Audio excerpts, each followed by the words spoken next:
New Z-10 helicopters for Pakistan, Chinese attack helicopters to replace American Cobras. According to sources, Pakistan bought 17 Chinese Z-10 attack helicopter and the first 3 have been delivered to Pakistan. The Z-10 attack helicopter can be primarily deployed in anti-armour and battlefield interdiction missions. The chin-mounted turret can be fitted with a 20mm or 30mm autocannon. It can also use the newly developed Z-10 anti-tank guided missile systems.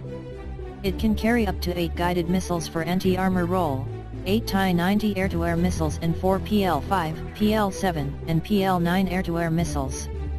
It can also carry multi-barrel unguided rocket pods for ground attack missions. A total of 4 pods under sub-wings can hold 57mm to 90mm rockets.